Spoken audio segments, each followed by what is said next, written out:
Welcome to Diya's class. Diya's class में आपका स्वागत। आज की क्लास के अंतर्गत यहाँ पे हम भारत का संविधान एक नज़र में मीन्स कि यहाँ पर हम आज सबसे पहले संविधान के अनुच्छेद एक से लेकर अनुच्छेद 395 तक।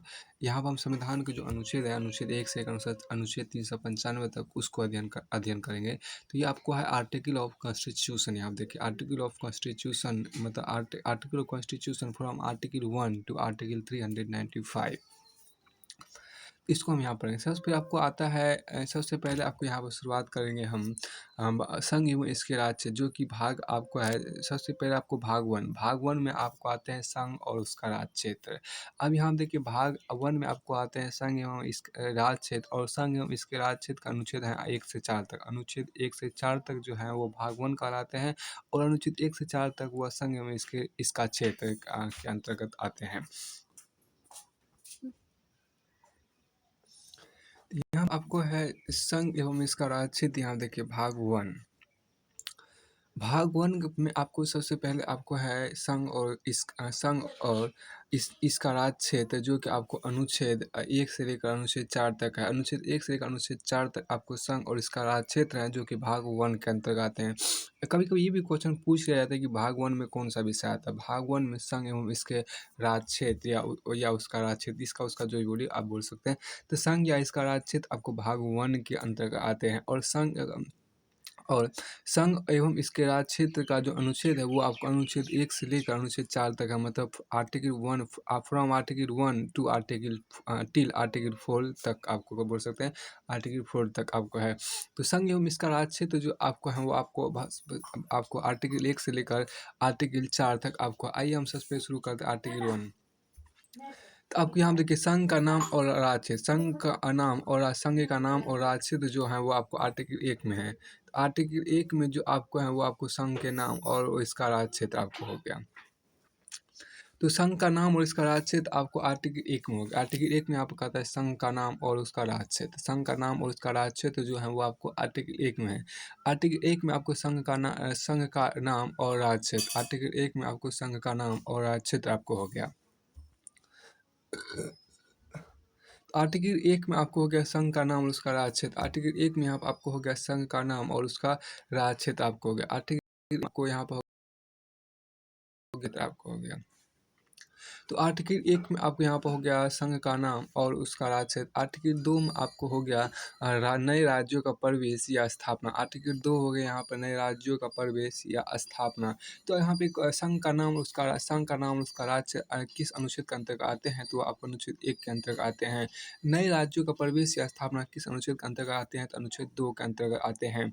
फिर आपको 2 का क भी आपको यहाँ पर देखिए 2 का क, चूँकि यहाँ पे देखिए 2 का क आपको सिक्किम को संघ के साथ जोड़ा जाइए निरस्त कर दिया गया है। तो देखिए 2 का अनुच्छेद 2 का जो क है, अनुच्छेद 2 का जो यहाँ पर आप देख रहे हैं अनुच्छेद 2 का क, अनुच्छेद 2 का क को निरस्त कर दिया मतलब उसको हटा दिया गया है।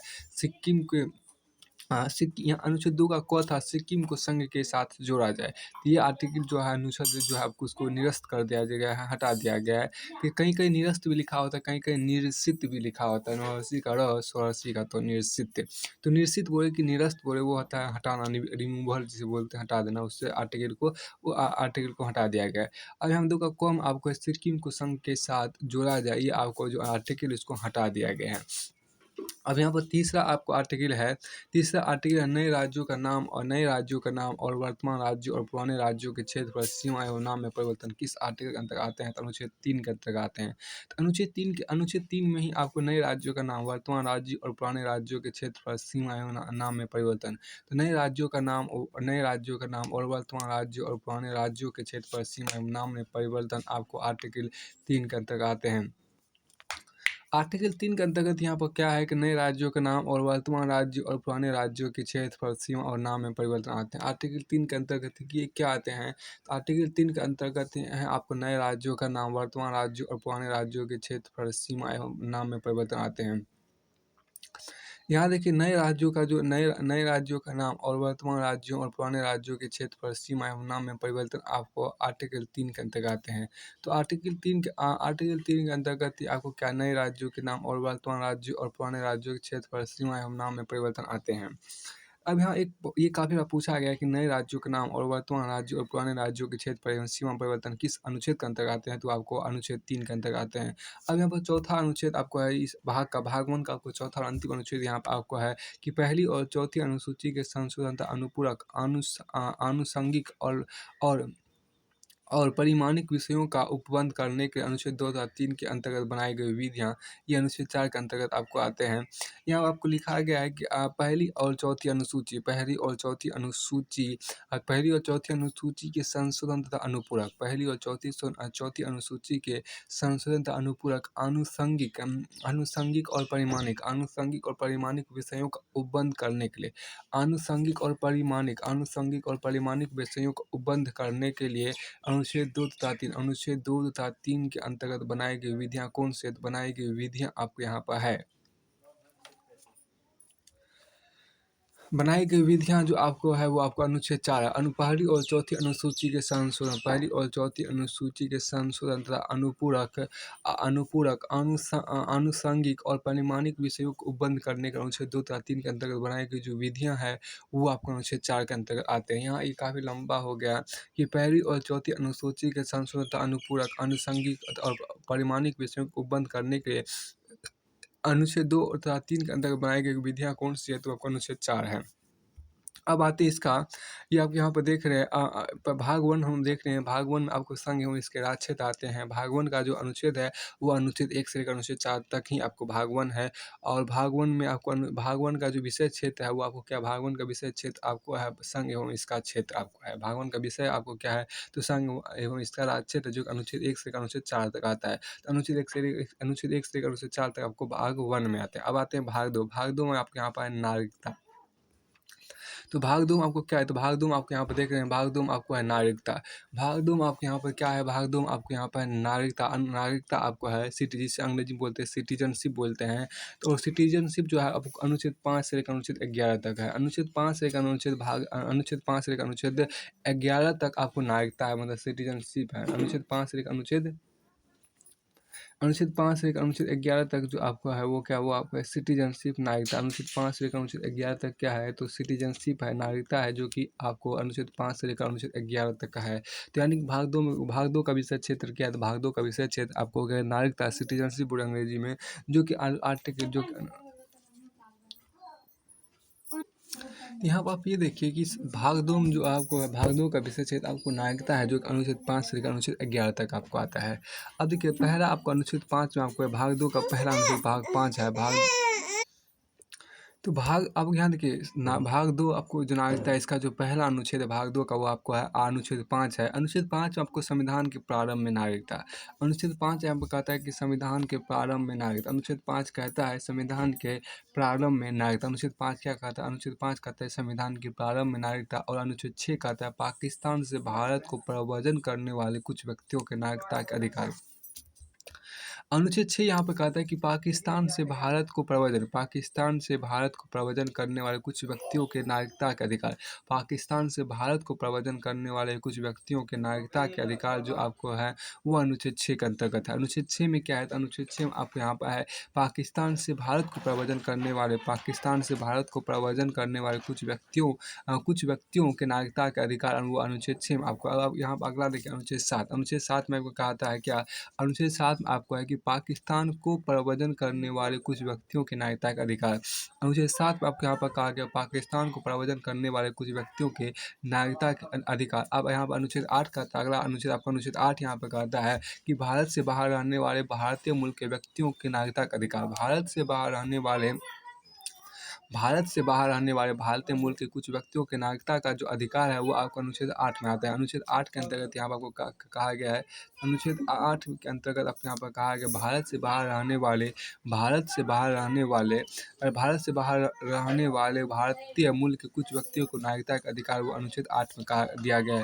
तो किस आर्टिकल में आपको भारत से बाहर रहने वाले भारतीय मूल के व्यक्ति को नागरिकता का अधिकार दिया गया है? तो अनुच्छेद 8 के अंतर्गत ही दिया गया है। और अनुच्छेद यहाँ पर 9 में क्या है? देखिए अनुच्छेद 9 में आपको विदेशी राज्य की नागरिकता स्वेच्छा से अर्जित करने वाले व्यक्तियों का नागरिक ना होना। देखिए अब कि विदेशी राज्य की नागरिकता स्वेच्छा से अर्जित करने वाले व्यक्तियों का नागरिक ना होना, ये अनुच्छेद 9 में आपको है। अनुच्छेद 9 में कहता है विदेशी राज्य की नागरिकता स्वेच्छा से अर्जित करने वाले व्यक्तियों का नागरिक ना होना, इसी को बोलते हैं विदेशी राज्य की नागरिकता स्वेच्छा से अर्जित करने वाले व्यक्तियों का नागरिक न होना, ये अनुच्छेद 9 में आते हैं। अनुच्छेद 9 में कहता है कि विदेशी राज्य की नागरिकता स्वेच्छा से अर्जित करने वाले व्यक्तियों का नागरिक न होना, ये आपको अनुच्छेद 9 में आता है। अनुच्छेद 9 में यहाँ पर आता है कि विदेशी राज्य की नागरिकता विदेशी राज्य की नागरिकता स्वेच्छा से अर्जित करने वाले व्यक्तियों का नागरिक न होने, अनुच्छेद 9 के अंतर्गत आते हैं। अनुच्छेद 10 में यहाँ देखिए क्या अनुच्छेद 10 में आपको यहाँ पर नागरिकता के अधिकार का बना रहना, अनुच्छेद 10 कहते हैं यहाँ पे नागरिकता के अधिकार का बना रहना, ये अनुच्छेद 10 के अंतर्गत आते हैं। अब देखिए नागरिकता के अधिकार का बना रहना, ये आपको अनुच्छेद 10 के अंतर्गत आते हैं। अनुच्छेद 10 के अंतर्गत ही आपके नागरिकता के अधिकार का बना रहना आपको आते हैं।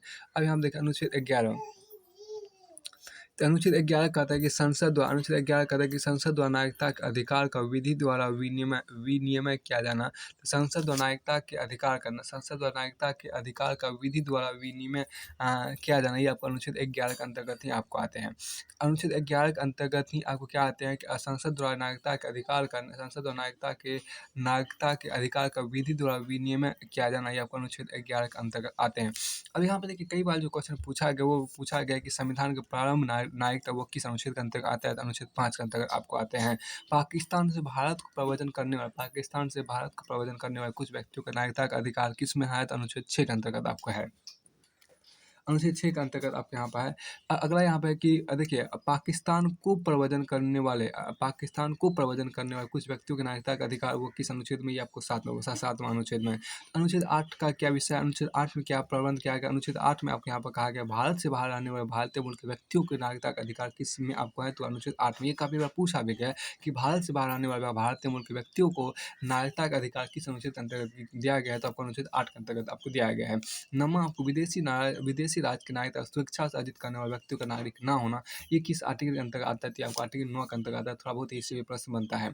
नागरिकता के अधिकारों का बना रहना, ये किस अनुच्छेद के अंतर्गत आते हैं? तो ये आपको अनुच्छेद 10 के अंतर्गत आते हैं। अनुच्छेद 10 में ही आपको नागरिकता के अधिकार का बना रहना आता है। अनुच्छेद 10 के अंतर्गत क्या आपको आता है? तो अनुच्छेद 10 के अंतर्गत ही आपको आता है नागरिकता के अधिकारों का बना रहना। और अनुच्छेद 11 के अंतर्गत आपको आता है संसद द्वारा नागरिकता के अधिकार का विधि द्वारा विनिमय किया जाना। संसद द्वारा नागरिकता के अधिकार का विधि द्वारा विनिमय किया जाना, ये आपको अनुच्छेद 11 के अंतर्गत आते हैं। अनुच्छेद 11 के अलावा अब यहाँ पर हम देखते हैं आपको भाग जो आपको यहाँ पर आपको है अब आते हैं भाग तीसरा जो आपके यहाँ पर आपको है वो आपको है भाग तीसरा जो आप यहाँ पर देख रहे हो वो आपको है मूल अधिकार जो आपको यहाँ पर देख रहे हैं वो आपको भाग 3 के अंतर्गत आते हैं। तो भाग 3 का विषय क्षेत्र क्या है? भाग 3 का विषय क्षेत्र आपको यहाँ पर मूल अधिकार। भाग 3 का विषय क्षेत्र क्या है? तो भाग 3 का विषय क्षेत्र आपके यहाँ पर मूल अधिकार, और मूल अधिकार का जो अनुच्छेद है वो कहाँ से कहाँ तक है? तो वो आपको है मूल अधिकार का जो अनुच्छेद है वो आपको कहाँ से कहाँ तक है? तो अनुच्छेद 12 से अनुच्छेद 35 तक आपको है। अनुच्छेद 12 से लेकर अनुच्छेद 35 तक क्या आपको है? तो कोई कौन सा विषय आपको है? तो अनुच्छेद 12 से लेकर अनुच्छेद 35 तक आपको मूल अधिकार मतलब अंग्रेजी में बोले तो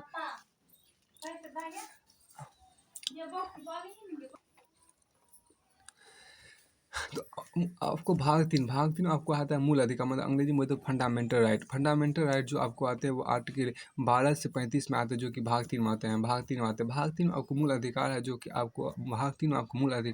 आपको 12 से लेकर 35 तक आते हैं। अनुच्छेद 12 से लेकर अनुच्छेद 35 तक आपको मूल अधिकार है। अनुच्छेद 12 से लेकर अनुच्छेद 35 तक क्या है? अनुच्छेद 12 से लेकर अनुच्छेद 35 तक आपको मूल अधिकार है। अनुच्छेद 12 से लेकर अनुच्छेद 35 तक आपको क्या है? तो आपको मूल अधिकार है, मतलब मौलिक अधिकार जिसे कहते हैं, मूल अधिकार जिसे कहते हैं, या अंग्रेजी में तो फंडामेंटल राइट है। ये आपको अनुच्छेद 12 से अनुच्छेद 35 तक आता है, जो कि भाग 3 में है। यानी कि हम ये क्वेश्चन नहीं बनता है कि भाग 3 का विषय क्षेत्र क्या है? तो भाग 3 का विषय क्षेत्र आपका मूल अधिकार या फंडामेंटल राइट्स अंग्रेजी में, या इसी बोलते हैं मौलिक अधिकार। अब सबसे पहली बात यहाँ पर देखिए आपको जो सबसे पहला आर्टिकल आपको यहाँ पर दिया गया है, तो जो सबसे पहला आपको आर्टिकल यहाँ पर वो आपको अनुच्छेद 12 भाग 3 का पहला जो आर्टिकल है, पहला जो अनुच्छेद है वो आपका है अनुच्छेद 12। अनुच्छेद 12 में आपको क्या कहा गया? अनुच्छेद 12 में आपको है राज्य शब्द की परिभाषा। अनुच्छेद 12 में ये कई बार पूछा भी गया है, अनुच्छेद 12 में क्या है? अनुच्छेद 12 में आपको है राज्य शब्द की परिभाषा। तो राज्य शब्द की परिभाषा किस आर्टिकल के अंतर्गत आता है? तो आर्टिकल 12 के अंतर्गत ही आता है।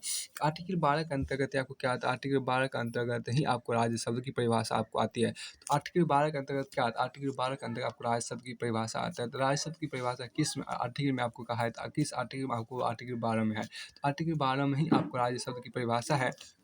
अब आगे यहाँ पर देखिए आर्टिकल 13 यहाँ पे देखिए आर्टिकल 13 में क्या खास कुछ कहा गया? आर्टिकल 13 में कहा गया मूल अधिकारों से असंगत या उनका अल्पीकरण करने वाली विधियाँ। देखिए आर्टिकल 13 में आपका मतलब अनुच्छेद 13 में आपको यहाँ पर है मूल अधिकारों से असंगत या उनका अल्पीकरण करने वाली विधियाँ। मूल अधिकारों से असंगत या उनका अल्पीकरण करने वाली जो विधियाँ हैं वो कौन सी विधियाँ हैं? तो वो आपको यहाँ पर है अनुच्छेद 13 के अंतर्गत आता है। अनुच्छेद 13 के अंतर्गत ही आपको मूल अधिकारों से असंगत या उनका अल्पीकरण करने वाली विधियाँ आते हैं। तो मूल अधिकारों से असंगत या उनका अल्पीकरण करने वाली विधियाँ जो है वो आपको आर्टिकल 13 मतलब अनुच्छेद 13 के अंतर्गत आते हैं। अनुच्छेद 13 का विषय क्षेत्र क्या है? अनुच्छेद 13 का विषय क्या है? अनुच्छेद 13 का विषय क्या है या अनुच्छेद 13 में क्या उपबंध किए गए हैं?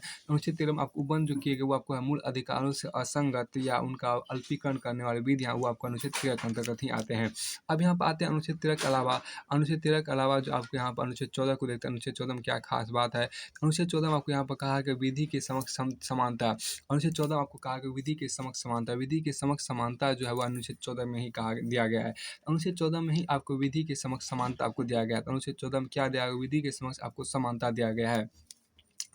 अनुच्छेद 14 में आपको क्या? अनुच्छेद 14 में आपको यहाँ पर विधि के समक्ष समानता। विधि के समक्ष जो समानता वो किस अनुच्छेद के अंतर्गत दिया गया है? तो आपको अनुच्छेद 14 के अंतर्गत ही दिया गया है। तो काफ़ी बार पूछा गया है कि विधि के समक्ष समानता भारतीय संविधान किस अनुच्छेद के अंतर्गत आते हैं या भारतीय संविधान किस अनुच्छेद में ऐसा प्रावधान विधि के समक्ष समता समानता का प्रावधान किया गया है? तो आपको अनुच्छेद 14 में आपको प्रावधान किया गया है। अनुच्छेद 14 में ही आपको विधि के समक्ष समानता का प्रावधान किया गया है। आगे आपका है अनुच्छेद 15 यहाँ पर देखिए अनुच्छेद 15 आपको धर्म, मूल वर्ष, जाति, लिंग या जन्म स्थान के आधार पर भेदभाव का निषेध। कोई भी व्यक्ति किसी भी दूसरे व्यक्ति का धर्म, मूल वर्ष, जाति, लिंग या जन्म स्थान के आधार पर भेदभाव नहीं कर सकता है। ये इसका निषेध किया गया है। इसका निषेध किया गया थी आपको पाठ के अनुच्छेद 15 के अंतर्गत ऐसा प्रावधान क्या है? अनुच्छेद 15 में आपको धर्म, मूल वर्ष, जाति, लिंग या जन्म स्थान के आधार पर भेदभाव का निषेध कर दिया गया है। तो अनुच्छेद 15 में आपको धर्म, मूल वर्ष, जाति, लिंग या जन्म स्थान के आधार पर भेदभाव का निषेध किया गया। तो किस अनुच्छेद में आपको धर्म, मूल वर्ष, जाति, लिंग या जन्म स्थान के आधार पर भेदभाव का निषेध किया गया है? तो आपको अनुच्छेद 15 के अंतर्गत ही आपको किया गया है। अनुच्छेद 15 काफ़ी महत्वपूर्ण है। अनुच्छेद 15 आपको कहा गया धर्म, जाति, लिंग, वंश। धर्म, मूल वंश, जाति, लिंग या जन्म स्थान के आधार पर भेदभाव का निषेध करता है। कोई भी व्यक्ति किसी दूसरे व्यक्ति के धर्म, मूल वंश, जाति, लिंग या जन्म स्थान के आधार पर भेदभाव नहीं कर सकता। ये आपको ऐसा प्रावधान आपको अनुच्छेद 15 में आपको किया गया है। अगर आप अनुच्छेद 16 में आपको यहाँ पर कहा गया है लोक नियोजन के विषय के में अवसर की क्षमता। लोक नियोजन के विषय में आपको अवसर की क्षमता वो किस अनुच्छेद के अंतर्गत आपको आता है? तो अनुच्छेद 16 के अंतर्गत आते हैं। अनुच्छेद 16 में ही आपको लोक नियोजन के विषय में अवसर की क्षमता दिया गया है। तो लोक नियोजन के विषय में अवसर की क्षमता, तो लोक नियोजन के विषय में आपको जो अवसर की क्षमता है वो अनुच्छेद 16 में ही आपको दिया गया है। अनुच्छेद 16 में ही आपको लोक नियोजन के विषय में अवसर की क्षमता दिया गया है। लोक नियोजन के विषय में अवसर की जो क्षमता है वो अनुच्छेद 16 में ही आपको दिया गया है। तो अनुच्छेद 16 में आप यहाँ पर देख सकते हैं अनुच्छेद 16 में क्या? अनुच्छेद 16 में आपको लोक नियोजन के विषय में अवसर की क्षमता है। अनुच्छेद 16 में आपको लोक नियोजन के विषय में अवसर की क्षमता है। तो लोक नियोजन के विषय में अवसर की क्षमता, लोक नियोजन के विषय में आपको अवसर की क्षमता है। लोक नियोजन के विषय में अवसर की क्षमता है। लोक नियोजन के विषय में क्या है? तो अवसर की आपको क्षमता है। तो लोक नियोजन के विषय में आपको क्या है? तो लोक नियोजन के विषय में अवसर की क्षमता है। लोक नियोजन के विषय में अवसर की क्षमता किस अनुच्छेद के अंतर्गत आते हैं? तो आपको अनुच्छेद 16 के अंतर्गत ही आपको आते हैं। अनुच्छेद 16 देखिए अनुच्छेद 16 में के अंतर्गत क्या? अनुच्छेद 16 के अंतर्गत आपको लोक नियोजन के विषय में अवसर की क्षमता आते हैं। कई बार ये पूछा भी गया है। और अनुच्छेद 17 में आपको क्या कहा गया? अनुच्छेद 17 में आपको यहाँ पर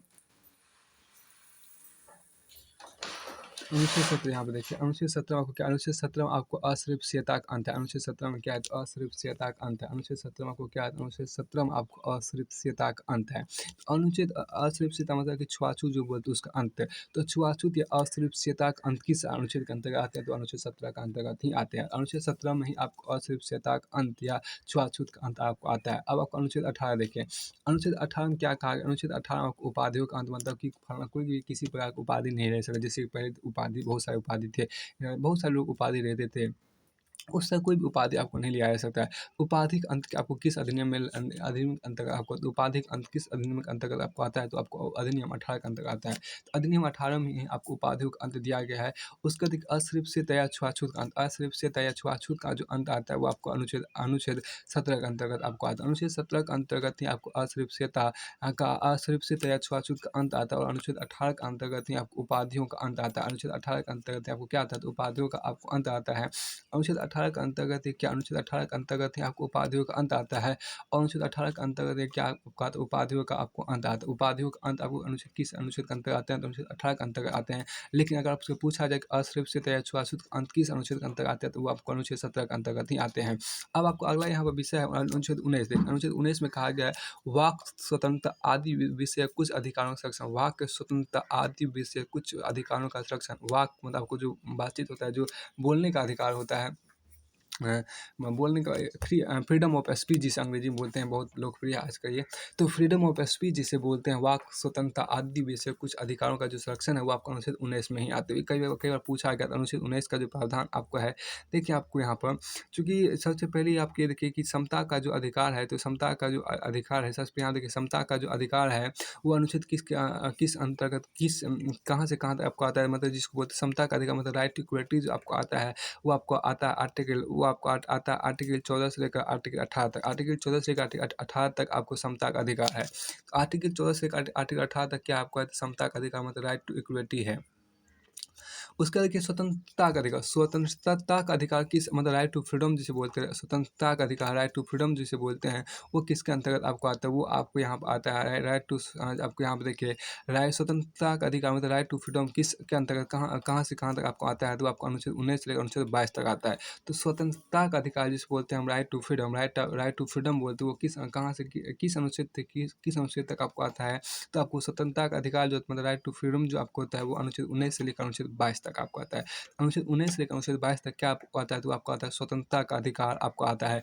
अब यहाँ पर आपको देखिए क्या स्वतंत्रता का अधिकार आपको यहाँ पर देखिए स्वतंत्रता का अधिकार जो 19 से लेकर उन्हें आर्टिकल आर्टिकल 19 से लेकर 19 सॉरी अनुच्छेद 19 से लेकर अनुच्छेद 22 तक आपका आता है। उसके ऊपर अनुच्छेद 19 से लेकर अनुच्छेद 22 तक के जो अनुच्छेद हैं, अनुच्छेद 19 से लेकर अनुच्छेद 22 तक के जो उपबंध हैं, उनको हम क्या बोलते हैं, उनको बोलते हैं स्वतंत्रता का अधिकार, राइट टू फ्रीडम बोलते हैं, राइट टू फ्रीडम बोलते हैं। तो अब सबसे पहले आपको राइट टू फ्रीडम का पहला आपको यहाँ पर अनुच्छेद है वो आपका अनुच्छेद 19 है। अनुच्छेद 19 में कहा गया है वाक स्वतंत्रता आदि विषय कुछ अधिकारों का संरक्षण।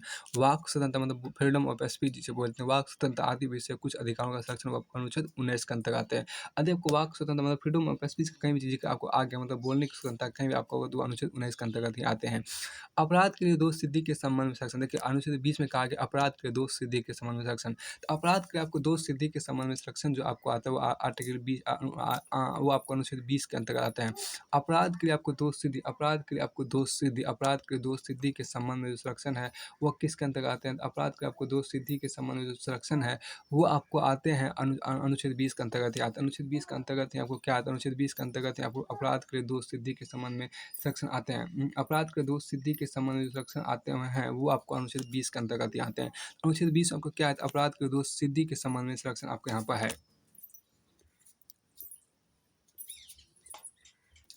अपराध के लिए दोष सिद्धि के संबंध में संरक्षण आपको अनुच्छेद 20 के अंतर्गत ही आपको आते हैं।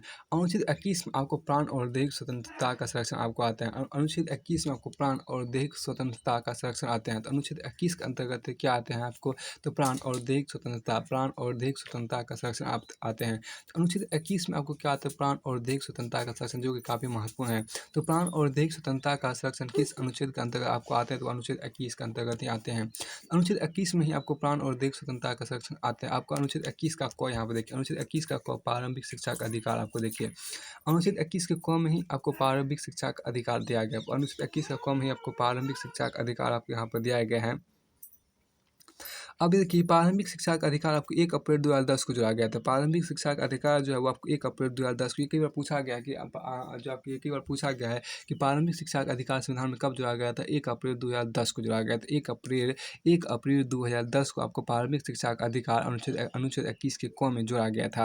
आपको अगला यहाँ पर विषय कुछ दशाओं में गिरफ्तारी और निरोध के संरक्षण देखिए, कुछ दशाओं में आपको अनुच्छेद 22 यहाँ पर कहा जाए, अनुच्छेद 22 यहाँ पर कहता है कुछ दशाओं में कुछ दशाओं आपको गिरफ्तारी और निरोध में संरक्षण, गिरफ्तारी और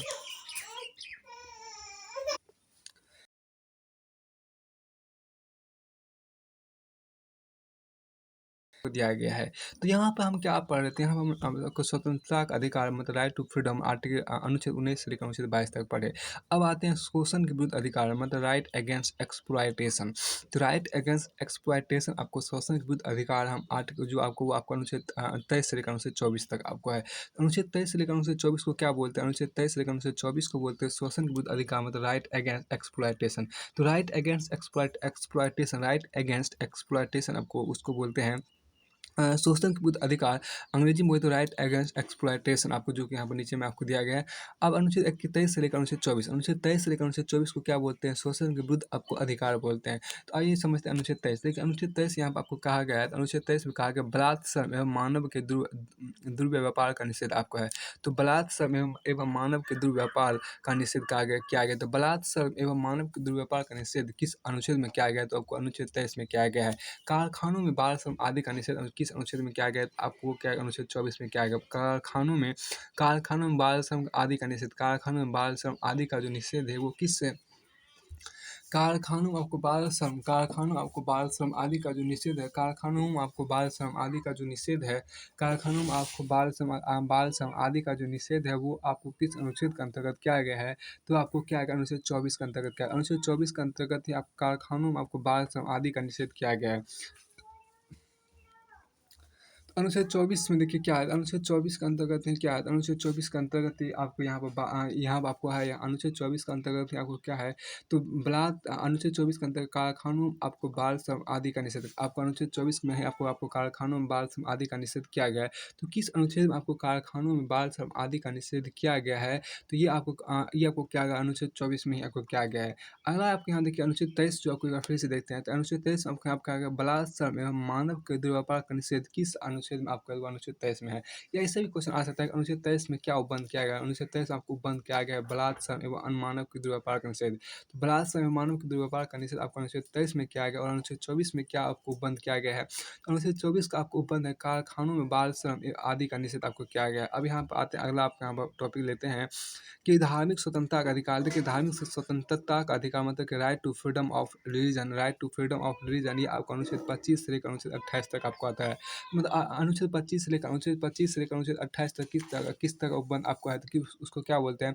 अनुच्छेद 25 से लेकर अनुच्छेद 28 को क्या बोलते हैं? अनुच्छेद 25 से लेकर अनुच्छेद 28 को बोलते हैं धार्मिक स्वतंत्रता का अधिकार, जिसको बोलते हैं right to freedom of religion, right to freedom of religion बोलते हैं। तो धार्मिक स्वतंत्रता का अधिकार मतलब धार्मिक स्वतंत्रता का अधिकार मतलब right to freedom of religion जो है वो आपको अनुच्छेद 25 से लेकर अनुच्छेद 28 को बोलता है। अनुच्छेद 25 से लेकर अनुच्छेद 28 से, तो अनुच्छेद 25 से लेकर अनुच्छेद 28 को क्या बोलते हैं? धार्मिक स्वतंत्रता का अधिकार बोलते हैं, right to freedom of religion बोलते हैं। Right to freedom of religion जो है वो आपको right to freedom of religion जिसको बोलते हैं धार्मिक स्वतंत्रता का अधिकार, ये अनुच्छेद 25 से लेकर अनुच्छेद 28 तक आपको यहाँ पर है।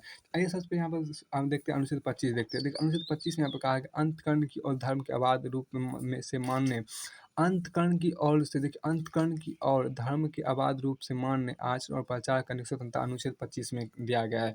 अनुच्छेद 25 में आपको अंतकरण की और धर्म के अबाध रूप से मान्य आचरण और प्रचार करने की स्वतंत्रता है। अनुच्छेद 26 आपको देखिए यहाँ पर धार्मिक कार्यों के प्रबंध की स्वतंत्रता, धार्मिक कार्यों के प्रबंध की स्वतंत्रता जो आपको अनुच्छेद 25 में दिया गया है। अनुच्छेद 25 में आपको क्या दिया गया? धार्मिक कार्यों के प्रबंध की स्वतंत्रता। देखिए अनुच्छेद 25 तो उतना नहीं पूछा जाता है धार्मिक कार्यों के प्रबंध की स्वतंत्रता किस अनुच्छेद में कहा गया, लेकिन आपको अनुच्छेद 25 कई बार पूछा गया है। देखिए अंतकरण यहाँ पे जो पूछा, अंतकरण मतलब आपको जो आपकी जो आत्मा करती है, आपके अंदर की जो बातें होती है, तो उसी मतलब आपको यहाँ पर अंतकरण की ओर से धर्म के आबाद रूप से मान्य आचरण और प्रचार करने की स्वतंत्रता किस अनुच्छेद में दिया गया? तो अनुच्छेद 25 में आपको दिया गया है। सॉरी आपको अनुच्छेद 25 में आपको यहाँ पर दिया गया। अनुच्छेद 26 जो आपके यहाँ पर था धार्मिक कार्यों की स्वतंत्रता, अनुच्छेद 26 जो आपको है वो धार्मिक कार्यों के प्रबंध की स्वतंत्रता है। धार्मिक कार्यों के प्रबंध की स्वतंत्रता किस अनुच्छेद में दिया गया? अनुच्छेद 26 आपको यहाँ पर दिया गया। अनुच्छेद 27 आपके यहाँ पर है किसी धर्म विशेष की अभिवृद्धि के लिए करों के समुदाय के बारे में स्वतंत्रता। तो किसी धर्म विशेष की अभिवृद्धि के लिए करों के समुदाय के बारे में स्वतंत्रता अनुच्छेद 27 में आपको है। अनुच्छेद 27 में आपको किसी धर्म विशेष की अभिवृद्धि के लिए करों के समुदाय के बारे में स्वतंत्रता आपको अनुच्छेद 27 में है। अनुच्छेद 27 में ही आपको किसी धर्म विशेष की अभिवृद्धि के लिए करों के समुदाय के बारे में स्वतंत्रता आपको है। अनुच्छेद 27 में क्या है? देखिए अनुच्छेद 27 में आपको किसी धर्म विशेष की अभिवृद्धि के लिए करों के समुदाय के बारे में स्वतंत्रता आपको अनुच्छेद 27 में आपको यहाँ पर है। तो अनुच्छेद 27 में क्या? अनुच्छेद 27 में आपको है किसी धर्म विशेष की अभिवृद्धि के लिए करों के समुदाय की स्वतंत्रता आपको अनुच्छेद 27 में। अनुच्छेद 27 में आपको यहाँ पर है किसी धर्म विशेष की अभिवृद्धि के लिए करों के समुदाय के बारे में स्वतंत्रता आपको अनुच्छेद 27 में है। तो अनुच्छेद 27 में आपको है किसी धर्म विशेष की अभिवृद्धि के लिए करों के समुदाय के बारे में जो स्वतंत्रता है वो आपका किस में है? तो वो आपका अनुच्छेद 27 में आपको है। अनुच्छेद 27 में आपको किसी धर्म विशेष की अभिवृद्धि के करों के समुदाय के बारे में आपको स्वतंत्रता है। आगे आपको यहाँ पर अनुच्छेद 28 देखिए, अनुच्छेद 28 में क्या है? तो अनुच्छेद 28 में आपको कहा गया निश्चित अनुच्छेद 28 में आपको यहाँ पर कहा गया है निश्चित देखिए अनुच्छेद 28 में कहा निश्चित शैक्षणिक संस्थानों, धार्मिक निर्देशों अथवा पूजा में उपस्थित होने की स्वतंत्रता।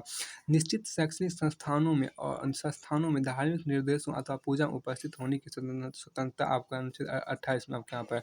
अनुच्छेद 28 में आपको अनुच्छेद 28 में आपको क्या प्रबंध किया गया? अनुच्छेद 28 में प्रबंध किया गया है निश्चित शैक्षणिक संस्थानों में धार्मिक निर्देशों अथवा पूजा में उपस्थित होने की स्वतंत्रता वो आपको अनुच्छेद 28 में दिया गया है। अब आपको यहाँ देखिए अनुच्छेद 29 देखिए, अनुच्छेद 29 में आपको क्या? अनुच्छेद 29 में आपको कहा गया है अल्पसंख्यक वर्गों के हितों का संरक्षण। अल्पसंख्यक वर्गों के हितों का जो संरक्षण है वो आपको अनुच्छेद 29 में है। अनुच्छेद 29 में ही आपको अल्पसंख्यक वर्गों के हितों का संरक्षण है। अनुच्छेद 29 में क्या है? तो अनुच्छेद 29 में ही आपको अल्पसंख्यक वर्गों के हितों का संरक्षण आपको है। अल्पसंख्यक वर्गों के हितों का जो संरक्षण है वो अनुच्छेद 29 में ही आपका है।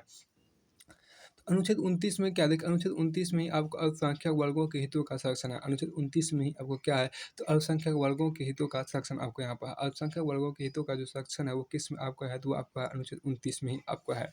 तो अनुच्छेद 29 में आपको क्या है? अनुच्छेद 29 में ही आपको अल्पसंख्यक वर्गों के हितों का आपको संरक्षण दिया गया। अल्पसंख्यक वर्गों के हितों का जो संरक्षण है वो आपको तो अल्पसंख्यक वर्गों का जो हितों का संरक्षण आपको यहाँ पर देखिए अल्पसंख्यक वर्गों के हितों का जो संरक्षण है वो आपको अनुच्छेद 29 में ही आपको है। अनुच्छेद 29 में क्या कहा गया? अनुच्छेद 29 में क्या प्रबंध है? तो अनुच्छेद 29 में आपको प्रबंध है अल्पसंख्यक वर्गों के हितों का संरक्षण आपको यहाँ पर है। अब आपको यहाँ पर देखिए अनुच्छेद 29 आपको हो गया। तो अब यहाँ पर देखिए चूँकि हम देखिए धार्मिक स्वतंत्रता अनुच्छेद 30 भी थोड़ा-सा कर लेते हैं। देखिए अनुच्छेद 30 जो आपका वो है वो आपको शिक्षा संस्थाओं की स्थापना और प्रशासन करने का अल्पसंख्यक वर्गों का अधिकार। तो आपका अनुच्छेद 30 कहता है कि शिक्षा संस्थाओं की स्थापना और प्रशासन करने का अल्पसंख्यक वर्गों का अधिकार वो अनुच्छेद 30 इसके अंतर्गत आपको क्या क्या है? तो अब अनुच्छेद 30 के अंतर्गत आपको शिक्षा संस्थाओं की स्थापना और प्रशासन करने का अल्पसंख्यक वर्गों का आपको अधिकार आता है। अब यहाँ देखिए 2 बात यहाँ पे ध्यान रखिए क्या कि अनुच्छेद 25 से लेकर अनुच्छेद 28 तक जो था अनुच्छेद 25 से अनुच्छेद 28 तक जो था वो आपको था धार्मिक स्वतंत्रता का अधिकार। अंग्रेजी में बोले तो आपको right to freedom of religion था।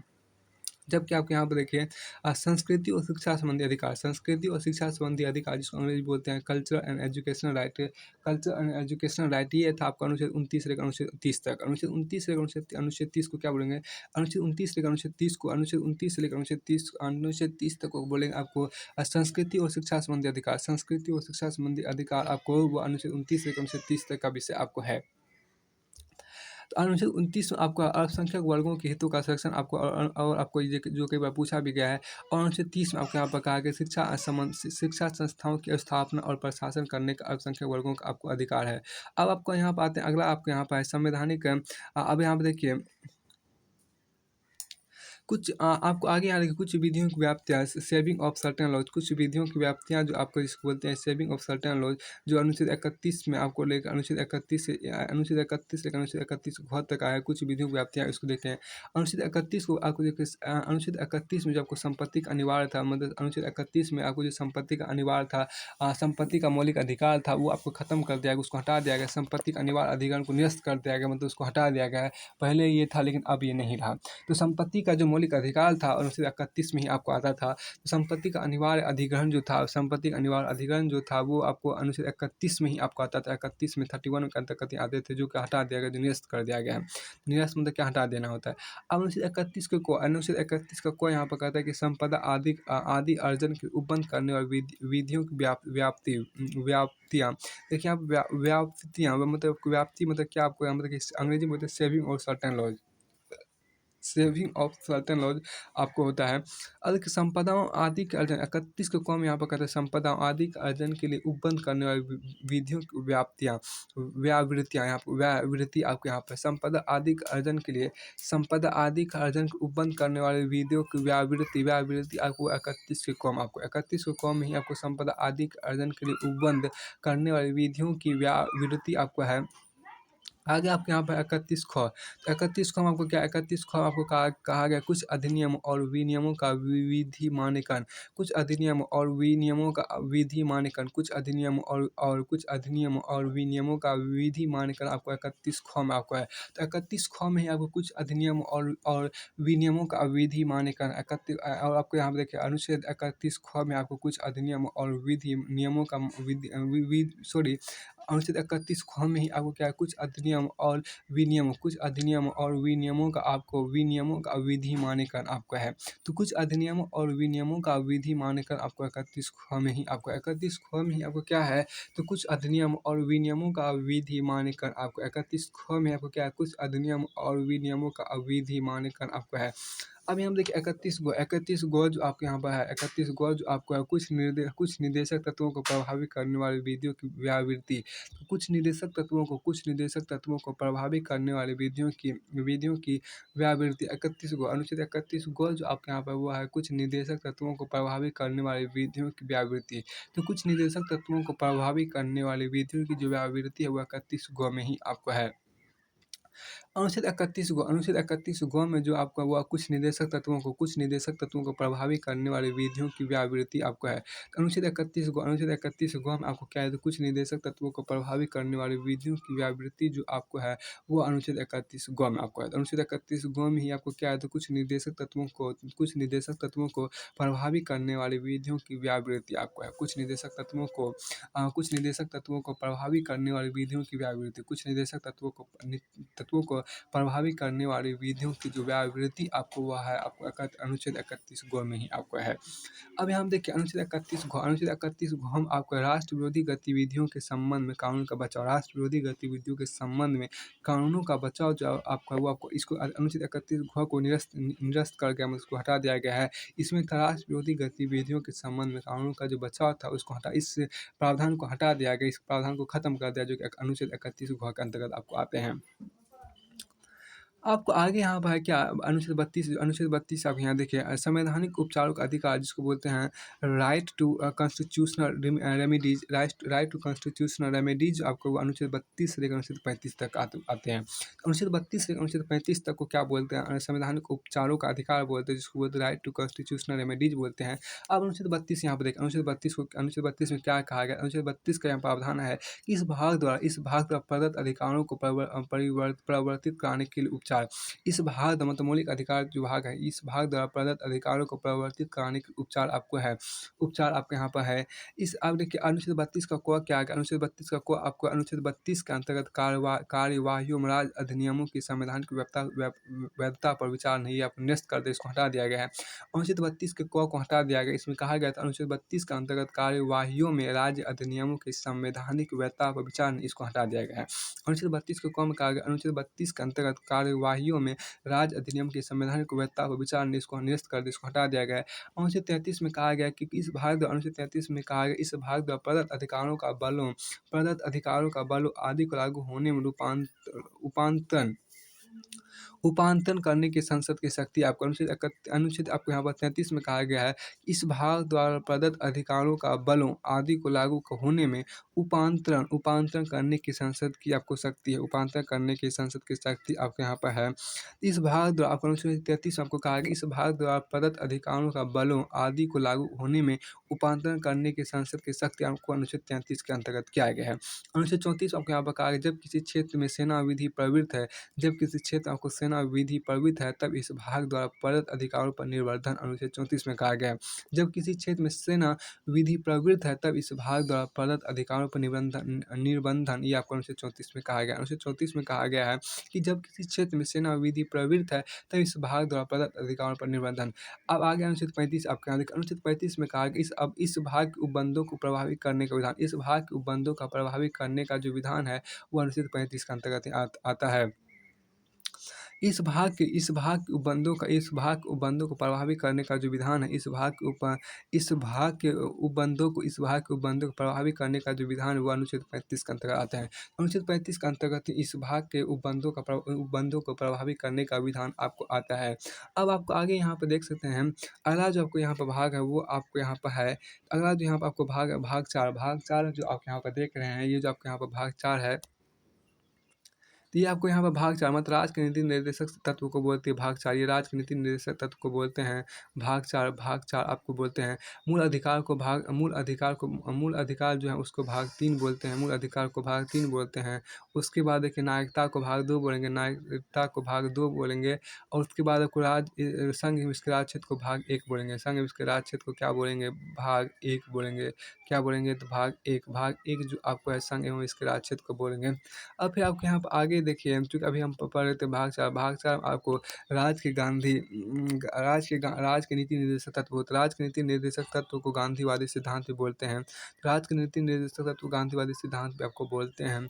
अब देखिए यहाँ पर चूँकि आप भाग 4 जैसे आप देख रहे थे, भाग 4 को ही क्या बोलते हैं, भाग 4 को बोलते हैं राज्य के नीति निर्देशक सिद्धांत, जिसको अंग्रेजी में बोला जाता है। तो अंग्रेजी में अगर बोले तो इस तरह से बोल सकते हैं कि डायरेक्टिव प्रिंसिपल्स ऑफ स्टेट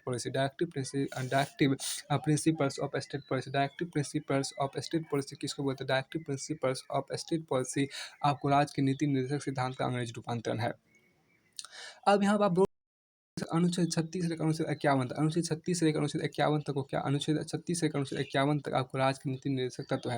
यानी कि भाग 4 का जो फैलाव है वो आपको अनुच्छेद 36 से लेकर अनुच्छेद 51 तक आपको है। तो अनुच्छेद 36 से लेकर अनुच्छेद 51 तक क्या है, तो अनुच्छेद 36 से लेकर अनुच्छेद 51 तक आपको अनुच्छेद 36 से लेकर अनुच्छेद 51 तक आपको राज्य के नीति निर्देशक तत्व आपको समाहित है। आपको यहाँ देखिए राज्य के नीति निर्देशक तत्व जो आपको है वो आपको अनुच्छेद 36 से लेकर अनुच्छेद 51 तक आपको 51 तक आपको है, जो कि इसको अंग्रेजी में बोलते हैं directive principles of state policy बोलते हैं। और ये जो आपको इसको राज्य के नीति निर्देशक सिद्धांत को गांधीवादी सिद्धांत भी बोलते हैं। तो सबसे पहली बात यहाँ पर अनुच्छेद 36 में क्या क्या है, अनुच्छेद 36 को परिभाषा दिया गया है। तो अनुच्छेद 36 आपको यहाँ पर परिभाषा दिया गया है, अनुच्छेद 36 आपको यहाँ पर परिभाषा देखिए, यहाँ पर राज्य के नीति निर्देशक सिद्धांत जो आपको है इन चीज़ की परिभाषा यहाँ पर आपको स्पष्ट किया गया है।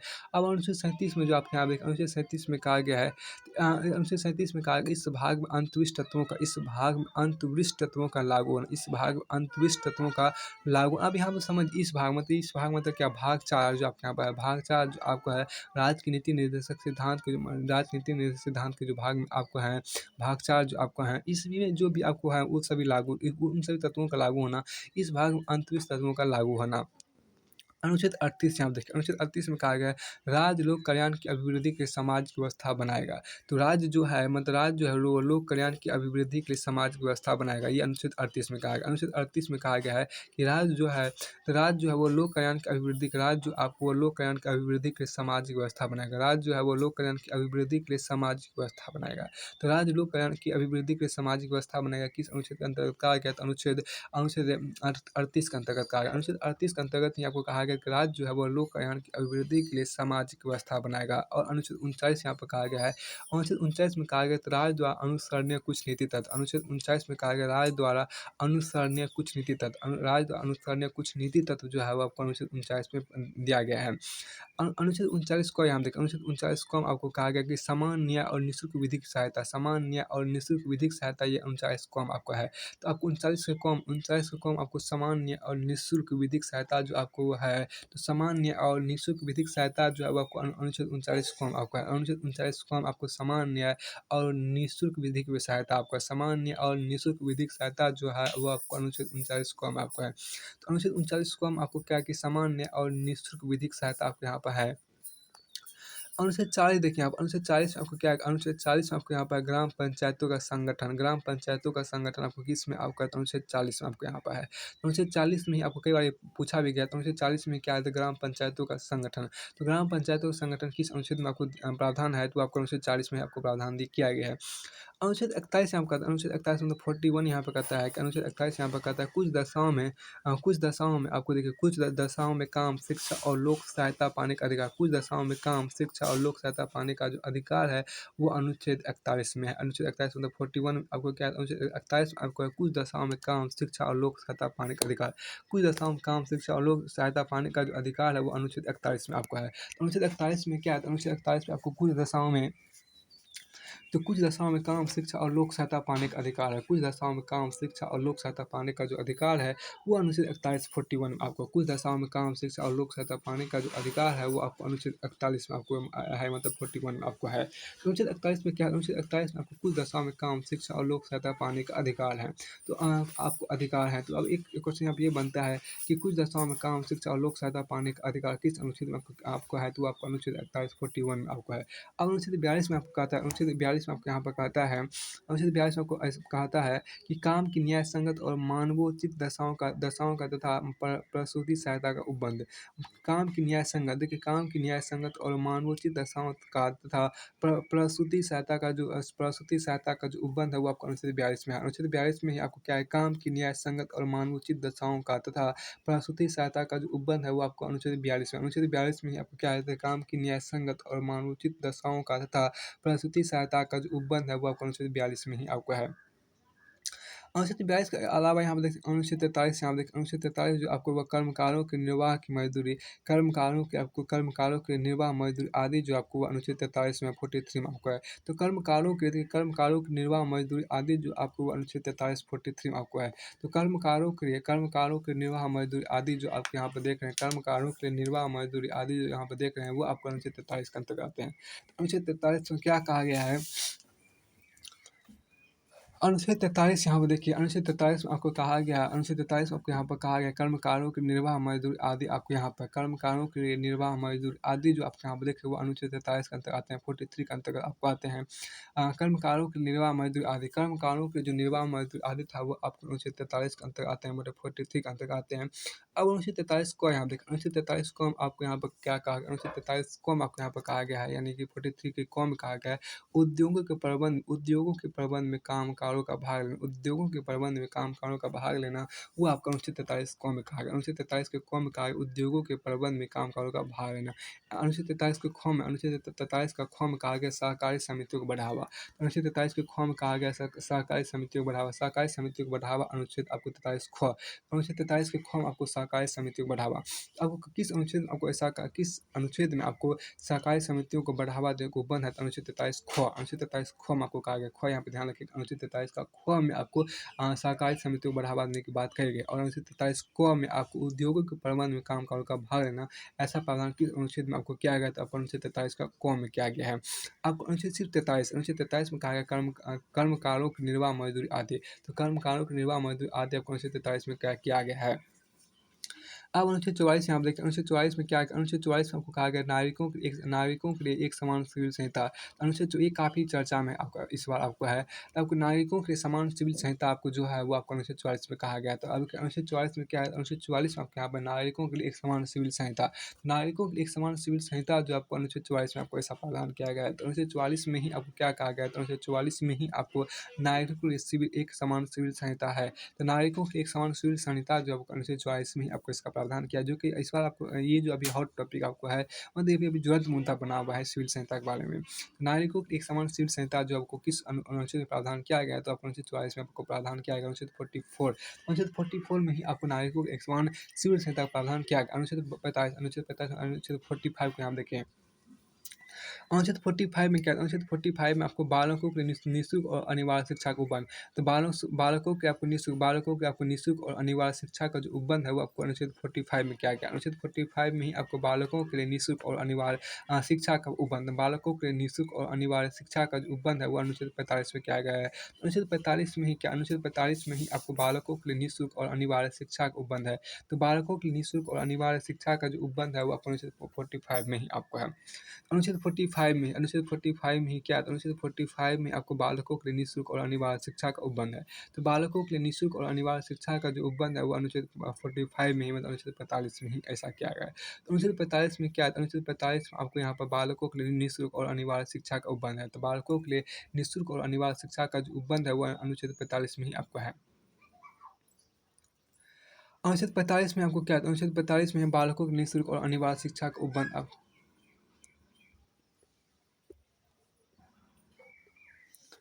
यहाँ देखिए, अनुच्छेद 45 में आपको कहा गया बालकों के लिए निःशुल्क और अनिवार्य शिक्षा का उपबंध आपको अनुच्छेद 45 में किया गया। तो ये कई बार पूछा गया कि बालकों के लिए निःशुल्क और अनिवार्य शिक्षा का जो उपबंध है, जो प्रावधान वो किस अनुच्छेद में किया गया? तो अनुच्छेद 45 में 45 में किया गया। अनुच्छेद 46 में आपको यहाँ पर अनुसूचित जाति, अनुसूचित जनजाति तथा अन्य दुर्बल अन्य दुर्बल वर्गों के शिक्षा और अर्थ संबंधी हितों की अभिवृद्धि आपको अनुच्छेद 46 में कहा गया है। अनुच्छेद 46 में क्या गया है? तो देखिए अनुसूचित जाति, अनुसूचित जनजाति तथा अन्य दुर्बल वर्गों के शिक्षा और अर्थ संबंधी हितों की जो अभिवृद्धि है वो अनुच्छेद 46 में किया गया है। तो अनुसूचित जाति, अनुसूचित जनजाति और तथा अन्य दुर्बल वर्गों के शिक्षा और अर्थ संबंधी हितों की अभिवृद्धि अनुच्छेद 46 में किया गया है।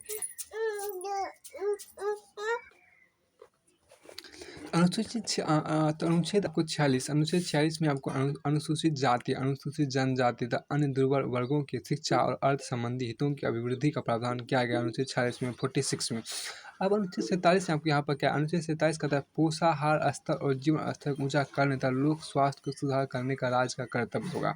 तो पोषाहार स्तर के ये अभी देखिए पोषाहार स्तर और जीवन स्तर को ऊंचा करने तथा लोक स्वास्थ्य को सुधार करने का राज्य का जो कर्तव्य होगा ये आपको अनुच्छेद 47 के अंतर्गत प्रावधान किया गया है। अनुच्छेद 47 के अंतर्गत आपको क्या है कि पोषाहार स्तर और जीवन स्तर को ऊंचा करने तथा लोक स्वास्थ्य को सुधार करने का राज्य का कर्तव्य होगा। अब अनुच्छेद 48 में यहाँ पर देखिए अनुच्छेद 48 में ही आपको कृषि और पशुपालन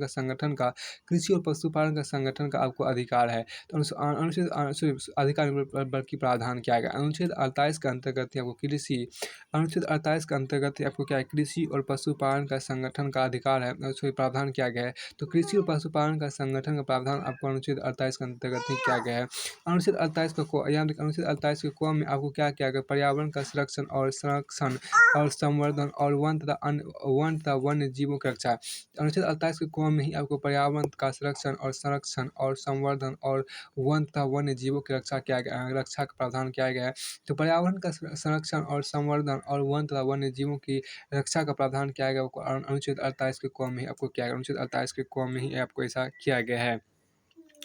अनुच्छेद 48 के क में ही आपको ऐसा किया गया अनुच्छेद 48 के क में ही आपको क्या है अनुच्छेद 48 के क में ही आपको अनुच्छेद 48 के क में ही आपको क्या है क में आपको पर्यावरण संरक्षण और संवर्धन और वन तथा वन्य जीवों की रक्षा आपको यहाँ पर किया गया है। अब अनुच्छेद 49 में क्या अनुच्छेद 49 में आपको राष्ट्रीय महत्व के स्मारकों संस्थानों और वस्तुओं का संरक्षण आपको है। अनुच्छेद 49 में आपको राष्ट्रीय महत्व के स्मारकों स्थानों और वस्तुओं का संरक्षण प्रावधान किया गया है। और अनुच्छेद 50 में आपको कार्यपालिका से न्यायपालिका का पृथक्करण का आपको प्रावधान है। अनुच्छेद 50 में आपको कार्यपालिका से न्यायपालिका का पृथक्करण का प्रावधान है। और अनुच्छेद 51 में ही आपको 51 में आपको अंतर्राष्ट्रीय शांति और सुरक्षा की अभिवृद्धि आपको अनुच्छेद 51 में ही आपको 51 में ही क्या है कि अंतर्राष्ट्रीय शांति और सुरक्षा का अभिवृद्धि आपको है। अनुच्छेद 51 में ही क्या अनुच्छेद 51 में ही आपको यहाँ पर अंतर्राष्ट्रीय शांति और सुरक्षा की अभिवृद्धि का प्रावधान किया गया है। अब यहाँ पर देखिए अनुच्छेद 51 आपको अनुच्छेद 51 में मतलब 51 में आपको अंतर्राष्ट्रीय शांति और सुरक्षा की अभिवृद्धि का प्रावधान किया गया है। और अनुच्छेद 50 में आपको कार्यपालिका से न्यायपालिका का पृथक्करण का प्रावधान यहाँ पर किया गया। अब यहाँ देखिए अनुच्छेद 51 तक आपको हो गया। अब हम आते हैं अगला आपको टॉपिक अगला जो भाग है वो आपको भाग कौन सा है अगला जो भाग यहाँ पर आपको देख रहे हैं वो भाग आपका है मूल कर्तव्य आपको है मतलब अनुच्छेद। तो भाग 4 का क देखिए भाग 4 का जो क है वो क्या है भाग 4 का जो क है वो आपका मूल कर्तव्य जो कि अनुच्छेद 51 क में आपका जो अनुच्छेद 51 क है। ठीक अनुच्छेद 51 का जो क है वो आपको वो जो आपको भाग 4 है भाग 4 का क जो आपको मूल कर्तव्य अर्थात फंडामेंटल ड्यूटीज बोलते हैं। मूल कर्तव्य मतलब फंडामेंटल ड्यूटीज आपको फंडामेंटल ड्यूटीज जो आपको यहाँ पर देख रहे हैं आपको मूल कर्तव्य के बारे में पढ़ रहे थे। मूल कर्तव्य का 1976 में 42वां संविधान संशोधन द्वारा आपको जोड़ा गया था संविधान में। तो मूल कर्तव्य को 1976 में 42वां संविधान संशोधन द्वारा संविधान में जोड़ा गया था। अब देखिए मूल कर्तव्य जो आपको है वो आपको अनुच्छेद 51 के क में है। अनुच्छेद 51 के क में ही आपको मूल कर्तव्य है। अब इसमें देखिए मूल कर्तव्य आखिर क्या था मूल कर्तव्य भारत के प्रत्येक मूल कर्तव्य जो आपको है वह भारत के प्रत्येक नागरिक का यह कर्तव्य होगा कि मूल कर्तव्य को मिलाकर देखा जाए यहाँ पे देखा जाए तो कुल मिला के आपको मूल कर्तव्य जो है वो आपको 11 गो मूल कर्तव्य हैं। तो 11 आपको कुल मिलाकर अगर देखा जाए तो आपको 11 मूल कर्तव्य इसमें से आपको पहला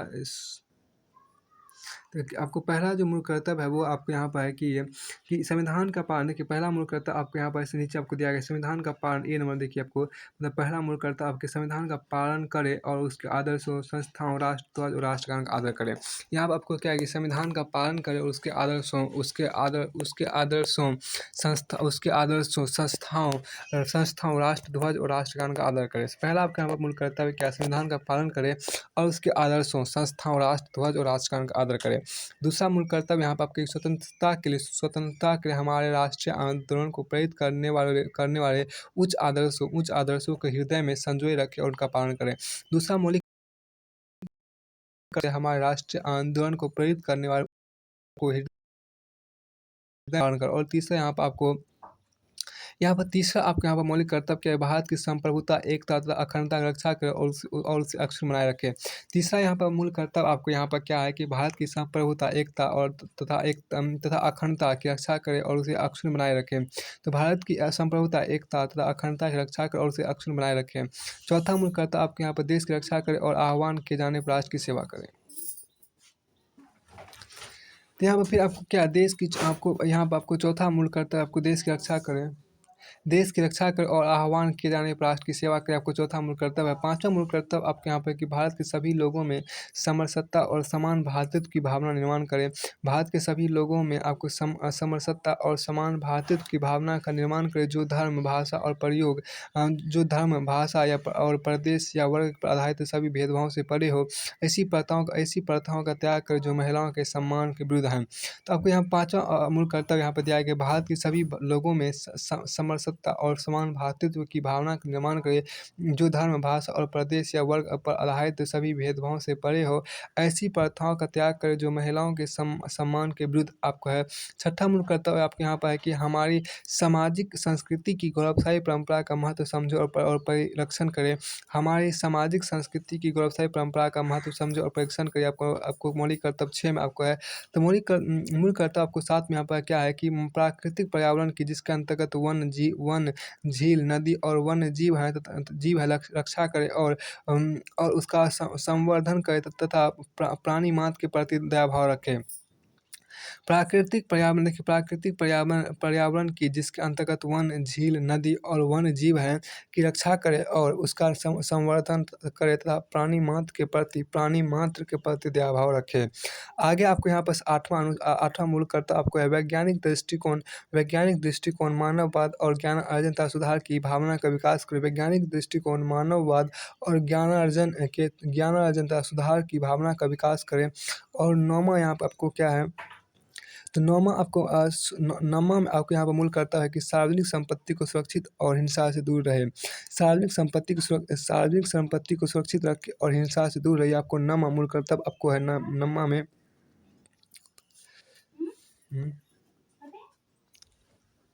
फिर आपको 10वां मूल कर्तव्य आपके यहाँ पर क्या है कि 10वां मूल कर्तव्य आपको जे में देखिए यहाँ पर व्यक्तिगत और सामूहिक गतिविधियों के सभी क्षेत्रों में उत्कर्ष की ओर बढ़ने का सतत प्रयास करें, जिससे राष्ट्र निरंतर बढ़ते हुए पर्यटन और उपलब्धि की नई ऊंचाइयाँ छू सके। व्यक्तिगत और सामूहिक गतिविधियों के सभी क्षेत्रों में उत्कर्ष की ओर बढ़ने का सतत प्रयास करें, जिससे राष्ट्र निरंतर बढ़ते हुए पर्यटन और उपलब्धियों की नई ऊंचाइयों को छू सके। और 11वां मूल कर्तव्य आपके यहाँ पर जो माता पिता अथवा शिक्षक हो वह 6 से लेकर मतलब 6 to 14 6 से लेकर 14 वर्ष तक के बीच की आयु की यथास्थिति अपने बच्चे अथवा प्रतिपाल्य को शिक्षा प्राप्त करने का अवसर प्रदान करेगा। जो माता पिता अथवा संरक्षक हो वह 6 से 14 वर्ष के बीच की आयु के यथास्थिति अपने बच्चे अथवा प्रतिपाल्य को शिक्षा प्राप्त करने का अवसर प्रदान करेगा। ये आपको मौलिक कर्तव्य 11 में कहा गया है।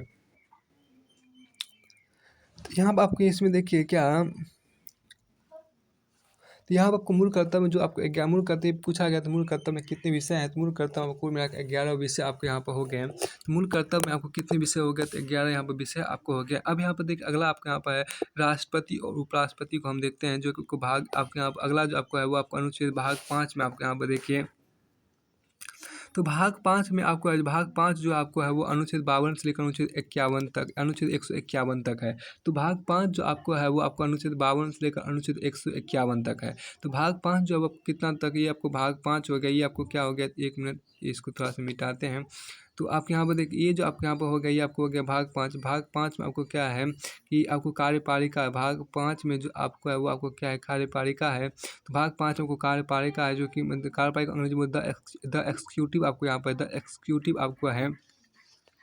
द एक्सिक्यूटिव में आपको यहाँ पर आपको इसमें क्या है, देखिए इसमें आपको इसका अनुच्छेद भाग 5 में कार्यपालिका जो आपको है वो आपको है अनुच्छेद 52 से लेकर मतलब 52 से लेकर 151 तक है, मतलब 151 तक। अनुच्छेद 52 से लेकर अनुच्छेद 151 तक आपको क्या है, तो कार्यपालिका है। तो अनुच्छेद 52 से लेकर अनुच्छेद 151 तक आपको क्या है, कार्यपालिका है।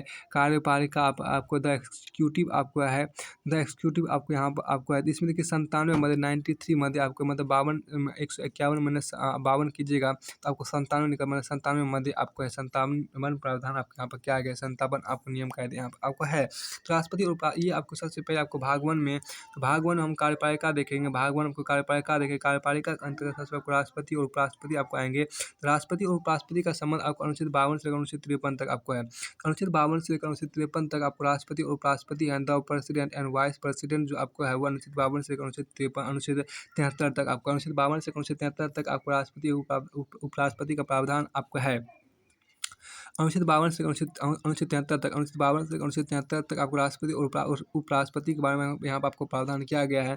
The president and vice president जिसको हम अंग्रेजी बोलते हैं। सबसे आपको अनुच्छेद 52 में आपको कहा गया, 52 में आपके यहाँ पर कहा गया, अनुच्छेद 52 आपके यहाँ पर कहा गया है। अनुच्छेद 52 आपके यहाँ पर कहा गया है क्या कि भारत के राष्ट्रपति तो यहाँ आप देखिए भारत के राष्ट्रपति, अनुच्छेद 52 आपको भारत के राष्ट्रपति का प्रावधान आपको, अनुच्छेद 52 भारत के राष्ट्रपति प्रावधान और अनुच्छेद 53 में आपको संघ की कार्यपालिका शक्ति प्रावधान है। अनुच्छेद 52 आपको भारत के राष्ट्रपति, अनुच्छेद 52 आपको भारत के राष्ट्रपति का प्रावधान है। अनुच्छेद 53 आपको संघ की कार्यपालिका शक्ति प्रावधान है। अनुच्छेद 54 में आपको राष्ट्रपति का निर्वाचन का प्रावधान है। ये काफ़ी पूछा गया, भारत के राष्ट्रपति का प्रावधान किस अनुच्छेद में आपको है, तो अनुच्छेद 52 में आपको है, 52 में आपको है। अनुच्छेद 52 में आपको क्या है कि अनुच्छेद 52 मतलब 52 में आपको भारत के राष्ट्रपति का प्रावधान है। तो संघ की कार्यपालिका शक्ति जो आपको अनुच्छेद 53 में आपको निहित है। अनुच्छेद 53 में ही आपको संघ की कार्यपालिका शक्ति के बारे में चर्चा किया गया है। और अनुच्छेद 54 में आपको राष्ट्रपति का निर्वाचन, ये कई बार पूछा, अभी राष्ट्रपति का निर्वाचन चल भी रहा है, चलने वाला है। तो राष्ट्रपति का निर्वाचन आपको अनुच्छेद 54 के अंतर्गत आते हैं। अनुच्छेद 54 के अंतर्गत आपको राष्ट्रपति का निर्वाचन का समय आपको आता है। अनुच्छेद 54 में आपको राष्ट्रपति के निर्वाचन का प्रावधान किया गया है। और आपको देखिए तो राष्ट्रपति के निर्वाचन की रीति, राष्ट्रपति के निर्वाचन की जो रीति है वो अनुच्छेद 55 में यहाँ पर देखिए, अनुच्छेद 55 आपको राष्ट्रपति के निर्वाचन की रीति का प्रावधान किया गया है। और अनुच्छेद 56 में आपको राष्ट्रपति की पदावधि, अनुच्छेद 56 में आपको क्या, अनुच्छेद 56 में आपके यहाँ पर, अनुच्छेद 56 में आपको राष्ट्रपति की पदावधि, आपको अनुच्छेद 56 में क्या है कि राष्ट्रपति की पदावधि जो आपको हुआ है वो आपको अनुच्छेद 56 में आपके यहाँ पर है। अनुच्छेद 56 में क्या देखिए, अनुच्छेद 56 में आपको राष्ट्रपति की पदावधि है, राष्ट्रपति की पदावधि जो आपको है वो अनुच्छेद 56 में आपके यहाँ पर है। अनुच्छेद 57 देखिए, अनुच्छेद 57 57 में क्या है, अनुच्छेद 57 आपको पुनर्विचार की पात्रता, पुनर्निर्वाचन की आपको पात्रता जो अनुच्छेद 57 आपको है। अनुच्छेद 57 में ही आपको क्या है कि पुनर्निर्वाचन के पात्रता, तो पुनर्निर्वाचन के जो आपको पात्रता है वो अनुच्छेद 57 में ही आपको 57 में ही है। और अनुच्छेद 58 यहाँ पर देखिए, अनुच्छेद 58 में क्या है कि राष्ट्रपति निर्वाचन होने की अर्हताएँ, तो राष्ट्रपति निर्वाचन होने की आपको जो अर्हताएँ हैं वो अनुच्छेद 58 में ही आपको यहाँ पर है। अनुच्छेद 58 में ही आपको राष्ट्रपति निर्वाचन होने की अर्हताएँ आपको है। अनुच्छेद 58 में ही आपको राष्ट्रपति निर्वाचन होने की अर्हताएँ आपको है। अनुच्छेद 59 में आपको क्या है, राष्ट्रपति के पद के लिए शर्त यहाँ पर आपको है। अनुच्छेद 59 में क्या है, अनुच्छेद 59 में आपको राष्ट्रपति के पद के लिए यहाँ पर शर्त आपको है। राष्ट्रपति के पद के लिए जो शर्त है वो अनुच्छेद 59 में ही आपको है। अनुच्छेद 60 अब यहाँ देखिए, अनुच्छेद 60 जो आपके यहाँ पर अनुच्छेद 60 जो है, अनुच्छेद 60 जो है आपको है वो आपको राष्ट्रपति द्वारा शपथ प्रतिज्ञान, अनुच्छेद 60 जो आपको वो आपको राष्ट्रपति द्वारा शपथ प्रतिज्ञान आपको यहाँ पर है। अनुच्छेद 61 जो आप यहाँ पर देख रहे हो आपको राष्ट्रपति पर महाभियोग चलाने की प्रक्रिया के, ये महत्वपूर्ण होता है। अनुच्छेद 61 जो आपको वो आपको है राष्ट्रपति पर महाभियोग चलाने की प्रक्रिया, अनुच्छेद 61 में आपको यहाँ किया गया है। अब अनुच्छेद 62 जो आप यहाँ देख रहे हो, अनुच्छेद 62 जो आप यहाँ देख रहे हो वो राष्ट्रपति के पद में रिक्ति को भरने के लिए निर्वाचन करने का समय और आकस्मिक रिक्ति को भरने के निर्वाचित व्यक्ति की पदावधि, ये आपको अनुच्छेद 62 में किया गया है। अनुच्छेद 62 में आपको क्या है कि राष्ट्रपति के पद में रिक्ति को भरने के निर्वाचन करने का समय और आकस्मिक रिक्ति को भरने के लिए निर्वाचित व्यक्ति की पदावधि जो है वह अनुच्छेद 62 में ही आपको है। अब यहाँ पर अनुच्छेद 63 में क्या, अनुच्छेद 63 में आपको है भारत का उपराष्ट्रपति, अनुच्छेद 63 में क्या है कि भारत का उपराष्ट्रपति है। अनुच्छेद 63 में क्या, भारत का उपराष्ट्रपति आपको यहाँ पर है। अनुच्छेद 64 में क्या, अनुच्छेद 64 में आपको यहाँ पर है क्या कि उपराष्ट्रपति का राज्यसभा का पदेन सभापति होना, उपराष्ट्रपति का। अनुच्छेद 63 में क्या, भारत का उपराष्ट्रपति, अनुच्छेद 63 में किसका प्रावधान है? तो भारत को उपराष्ट्रपति का प्रावधान है। अनुच्छेद 64 में आपको उपराष्ट्रपति का राज्यसभा का पद सभापति होना, उपराष्ट्रपति का राज्यसभा का पद सभापति होना, ये आपको अनुच्छेद 64 में आपको ऐसा अनुच्छेद 64 में आपको ऐसा किया गया है। और अनुच्छेद 65 में क्या, अनुच्छेद 65 में ही आपको राष्ट्रपति के पद में आकस्मिक रिक्ति, राष्ट्रपति के आपको पद में आपको यहाँ पर देखिए अनुच्छेद 65 में आपको देखिए राष्ट्रपति के पद में आकस्मिक रिक्ति के दौरान उसकी अनुपस्थिति में उपराष्ट्रपति का राष्ट्रपति के रूप में कार्य करना है, उसके कृत्यों का निर्वहन या अनुच्छेद 65 में आपको क्या गया है। तो यहाँ पर देखिए एक बहुत बड़ी बात यहाँ पर कहा गया है, अनुच्छेद 65 में ही आपको क्या है, राष्ट्रपति के पद में आकस्मिक रिक्ति के दौरान या उसकी अनुपस्थिति में उपराष्ट्रपति का राष्ट्रपति के रूप में कार्य करना है, उसके कृत्यों का निर्वहन अनुच्छेद 65 में किया गया है। अनुच्छेद 65 में क्या है कि राष्ट्रपति के पद में आकस्मिक रिक्ति के दौरान या उसकी अनुपस्थिति में उपराष्ट्रपति का राष्ट्रपति के रूप में कार्य करना या उसके कृत्यों का निर्वहन आपका है। अनुच्छेद 66 यहाँ देखिए, अनुच्छेद 66 यहाँ पर देखिए, मतलब आपको 66 में अनुच्छेद देखिए यहाँ पर उपराष्ट्रपति का निर्वाचन, उपराष्ट्रपति का जो निर्वाचन है वो अनुच्छेद 66 में आपको यहाँ पर किया गया। और अनुच्छेद 67 में आपको 67 में ही अनुच्छेद 67 में आपको उपराष्ट्रपति की पदावधि है। अनुच्छेद 67 में क्या है, उपराष्ट्रपति की पदावधि है। तो उपराष्ट्रपति की जो पदावधि है वो आपको अनुच्छेद 67 में ही आपका उपराष्ट्रपति की जो पदावधि है वो अनुच्छेद 67 में ही आपको है। अनुच्छेद 68 में क्या है, अनुच्छेद 68 में क्या है, उपराष्ट्रपति के पद में रिक्ति को भरने के अनुच्छेद 68 में क्या, उपराष्ट्रपति के पद में रिक्ति को भरने के लिए निर्वाचन करने का समय और आकस्मिक रिक्ति को भरने के लिए निर्वाचित व्यक्ति की पदावधि आप देखिए। अब यहाँ अनुच्छेद 68 में क्या है, अनुच्छेद 68 में क्या है यहाँ पे देखिए, अनुच्छेद 68 यहाँ पे देखिए, अनुच्छेद 68 क्या है, अनुच्छेद 68 में आपको उपराष्ट्रपति के पद में अनुच्छेद 68 कहता है उपराष्ट्रपति के पद में रिक्ति को भरने के लिए निर्वाचन करने का समय, उपराष्ट्रपति के पद में रिक्ति को भरने के निर्वाचन करने का समय और आकस्मिक रिक्ति को भरने के निर्वाचित व्यक्ति की पदावधि आपको होता है। उपराष्ट्रपति के पद में रिक्ति को भरने के निर्वाचन करने का समय और आकस्मिक रिक्ति को भरने के लिए निर्वाचित व्यक्ति की पदावधि जो आपको वो अनुच्छेद 68 आपको यहाँ पर है। अनुच्छेद 68 क्या है, अनुच्छेद 68 में आपको उपराष्ट्रपति के पद में रिक्ति को भरने के लिए निर्वाचन करने का समय और आकस्मिक रिक्ति को भरने के लिए निर्वाचित व्यक्ति की पदावधि जो है अनुच्छेद 68 में आपको यहाँ पर है। अनुच्छेद 69 देखें आप, अनुच्छेद 69 जो आपको देखिए उपराष्ट्रपति द्वारा शपथ या प्रतिज्ञान, अनुच्छेद 69 जो कहता है वह उपराष्ट्रपति द्वारा शपथ या प्रतिज्ञान का प्रावधान किया है। अनुच्छेद 69 जो आपको है उपराष्ट्रपति द्वारा शपथ या प्रतिज्ञान आपको अनुच्छेद 69 में आपको उपराष्ट्रपति द्वारा शपथ या प्रतिज्ञान जो आपको है उपराष्ट्रपति द्वारा शपथ या प्रतिज्ञान वो अनुच्छेद 69 में आपको प्रावधान किया गया है। अनुच्छेद 70 यहाँ देखिए, अनुच्छेद 70 यहाँ पर कहता है क्या, अनुच्छेद 70 में के अंतर्गत आपको यहाँ पर प्रावधान किया गया है अन्य आकस्मिकताओं में राष्ट्रपति के कृत्यों का निर्वहन, अन्य आकस्मिकताओं में राष्ट्रपति के कृत्यों का निर्वहन अनुच्छेद 70 में आपको क्या गया है। अनुच्छेद 70 में आपको क्या है कि अनुच्छेद 70 में आपको अन्य आकस्मिकताओं में राष्ट्रपति के कृत्यों का निर्वहन आपको अनुच्छेद 70 में क्या गया है। अनुच्छेद 71 में ही आपको राष्ट्रपति उपराष्ट्रपति के निर्वाचन संबंधित या संसक्त विषय देखिए। अनुच्छेद 71 में क्या है, राष्ट्रपति उपराष्ट्रपति के निर्वाचन संबंधित या संसक्त विषय देखिए। अनुच्छेद 71 मतलब 71 यहाँ देखिए, अनुच्छेद 71 मतलब 71 में आपको राष्ट्रपति या उपराष्ट्रपति के निर्वाचन संबंधित या संसक्त विषय, राष्ट्रपति उपराष्ट्रपति के निर्वाचन से संबंधित या संसक्त विषय आपको अनुच्छेद 71 में आपको डिस्कस किया गया है, प्रावधान किया गया है। अनुच्छेद 72 में आप देखिए, अनुच्छेद 72 में ही आपको क्या है, अनुच्छेद 72 में ही आपको क्षमता आदि की और कुछ मामलों में दंडादेश निलंबन परिहार या लघुकरण की राष्ट्रपति की शक्ति, तो क्षमता आदि और दंडादेश निलंबन परिहार या आपको होगी। अनुच्छेद 73 में आपको क्या है, संघ की कार्यपालिका शक्ति का विस्तार है। अनुच्छेद 73 में आपको संघ की कार्यपालिका शक्ति का विस्तार है। संघ की कार्यपालिका शक्ति का जो विस्तार है वो अनुच्छेद 73 में ही आपको है। अनुच्छेद 72 में आपको क्षमता आदि की और कुछ मामलों में दंडादेश के निलंबन परिहार या लघुकरण की राष्ट्रपति की शक्ति आपको है। तो यहाँ से आपको राष्ट्रपति उपराष्ट्रपति संबंधित आपको प्रावधान जो था वो आपको हो चुका है। अब हम देखिए अध्याय 2 मतलब अब भाग जो आपके यहाँ पर था, तो आपको जो भाग 5 का अध्याय 1 में आपको कार्यपालिका था, भाग 5 का अध्याय 1 में आपको कार्यपालिका था जो कि अनुच्छेद 52 से अनुच्छेद 73 तक आपको था। अब भाग 5 का अध्याय 2 यहाँ देखिए, भाग 5 का अध्याय 2 में आपको संसद है, पार्लियामेंट है जो अनुच्छेद 79 से लेकर अनुच्छेद 88 तक आपको यहाँ पर है। तो अनुच्छेद देखिए यहाँ पर जो आपको है कि अनुच्छेद भाग अध्याय 2 में आपको देखिए भाग 5 का अध्याय 2 में आपको संसद है। भाग 5 के अध्याय 2 में क्या है कि भाग 5 के अध्याय 2 में आपको संसद है। एक तो भाग 5 का अध्याय 2 में आपको संसद है, जो कि आपको अनुच्छेद 79 से लेकर अनुच्छेद 88 तक आपको है। तो अभी हम सिर्फ अनुच्छेद 73 तक ही पढ़े, अनुच्छेद 73 तक ही पढ़े। तो आपको अभी पढ़ना अभी 5 और 6 बाकी और है, तो उसको पहले देख रहे तो उसके बाद यहाँ पर हम देखते हैं। सबसे पहले आपके यहाँ देखिए केंद्रीय मंत्रिपरिषद और भारत का, अभी हम देखिए केंद्रीय मंत्रिपरिषद और भारत का महान्यायवादी अनुच्छेद 74 से आपको शुरू होता है। अनुच्छेद 74 को देखिए राष्ट्रपति को सहायता और सलाह देने के लिए मंत्रिपरिषद है। अनुच्छेद 74 में आपको प्रावधान किया गया, क्या प्रावधान किया गया है कि राष्ट्रपति को सहायता और सलाह देने के लिए मंत्रिपरिषद का प्रावधान अनुच्छेद 74 में ही किया गया है। अनुच्छेद 74 में क्या राष्ट्रपति को सहायता और सलाह देने के लिए मंत्रिपरिषद आपको रहेगी। अनुच्छेद 74 में ऐसा प्रावधान किया गया है। और मंत्रियों के बारे में उपबंध देखिए, मंत्रियों के अनुच्छेद 75 में आपको मंत्रियों के बारे में उपबंध किए गए हैं। मंत्रियों के बारे में आपको उपबंध जो किए गए अनुच्छेद 75 में ही आपको किए गए हैं। तो मंत्रियों के बाद अनुपन आपको मंत्रियों का आपको मंत्री अब यहाँ अनुच्छेद मंत्रिपरिषद जिसको बोलते हैं काउंसिल बोलते हैं, काउंसिल ऑफ मिनिस्टर्स बोलते हुए अनुच्छेद 74 से अनुच्छेद 75 तक है। केंद्रीय मंत्रिपरिषद जो आपको यहाँ पर देखेंगे तो मंत्रिपरिषद मतलब काउंसिल ऑफ मिनिस्टर जो आपको अनुच्छेद 74 से अनुच्छेद 75 तक आपको यहाँ पर है। तो अनुच्छेद 74 में क्या, अनुच्छेद 74 में आपको राष्ट्रपति को सहायता और सलाह देने के लिए आपको मंत्रिपरिषद रहेगी। अनुच्छेद 75 में आपको मंत्री के बारे में उपबंध आपको है। अब देखिए भारत का महान्यायवादी जो वो आपको है the attorney general of India, जो अनुच्छेद 76 में आपको है। अनुच्छेद 76 में ही क्या, अनुच्छेद 76 में आपको क्या है, अनुच्छेद 76 में ही आपको भारत का महान्यायवादी आपको है।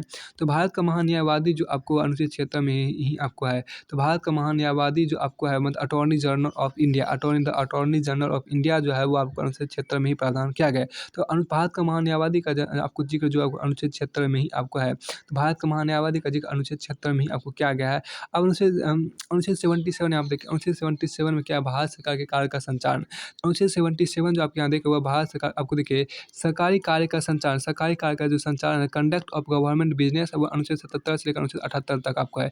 अनुच्छेद 77 से लेकर अनुच्छेद 78 तक आपको क्या है कि भारत सरकार के सरकारी कार्यों का संचालन आपको यहाँ पर है। देखिए आपको 77 आपको भारत सरकार के कार्य का संचालन, 77 आपको भारत सरकार के कार्य के संचालन का प्रावधान किया गया। और अनुच्छेद 78 में मतलब 78 में, अनुच्छेद 78 में आपको राष्ट्रपति को जानकारी देने आदि के संबंध में प्रधानमंत्री के कर्तव्य को यहाँ पर दर्शाया गया है। अनुच्छेद 78 में आपको राष्ट्रपति को जानकारी देने आदि के संबंध में प्रधानमंत्री के कर्तव्य का यहाँ पर प्रावधान किया गया। अनुच्छेद 78 में, अनुच्छेद 77 में ही आपको भारत सरकार के कार्य का संचालन का जिक्र किया गया है। अब आते हैं आपको अध्याय दूसरा, यहाँ देखिए मतलब भाग 5 का अध्याय दूसरा। भाग 5 का अध्याय दूसरा जो आपको उसमें आपको है संसद, आपको जिसको अंग्रेजी बोलते हैं पार्लियामेंट।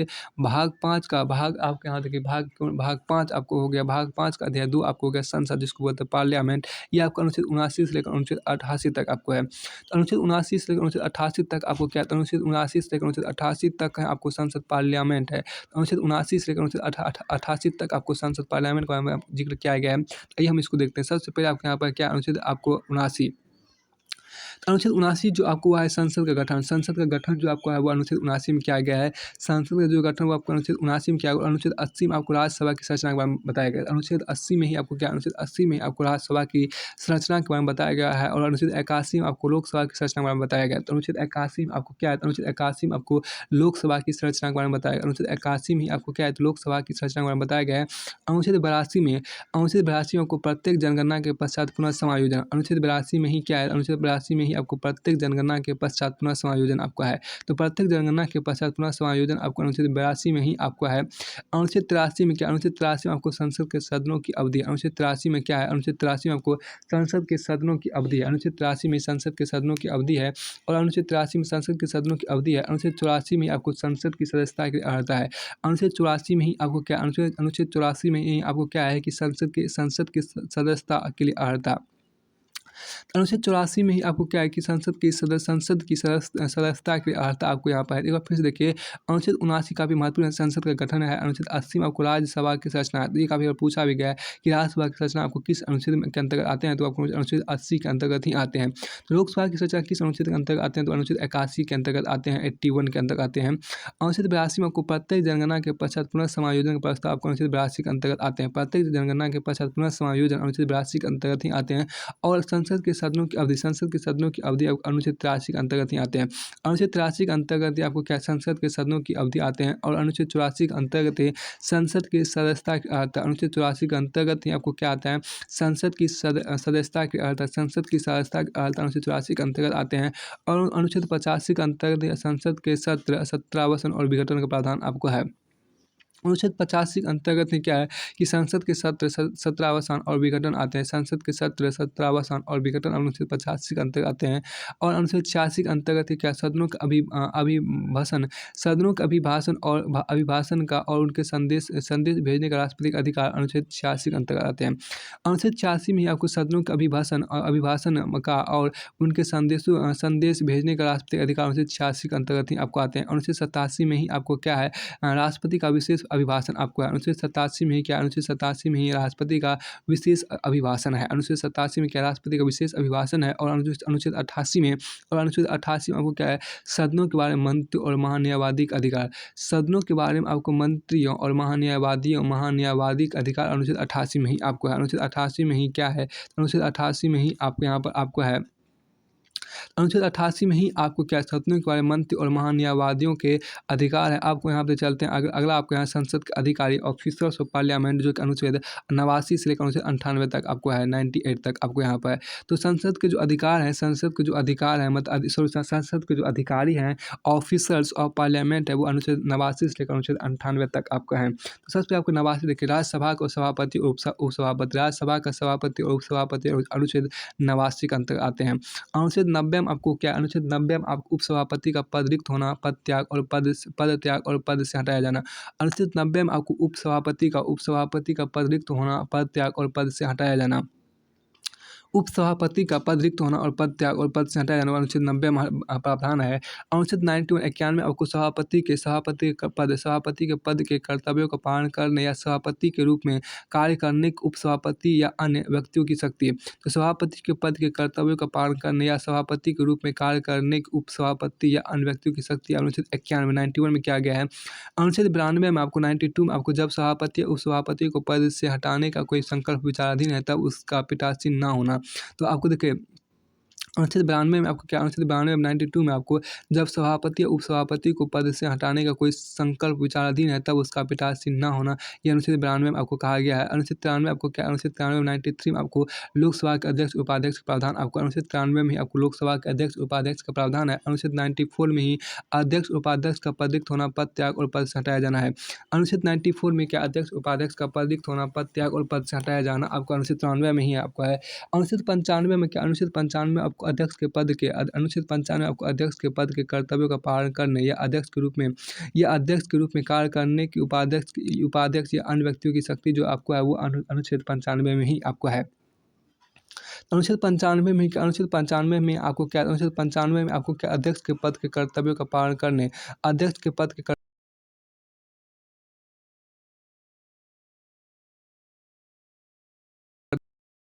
पालन करने, अध्यक्ष के रूप में कार्य करने के उपाध्यक्ष या अन्य व्यक्तियों की शक्ति आपको अनुच्छेद 95 के अंतर्गत दी गई है।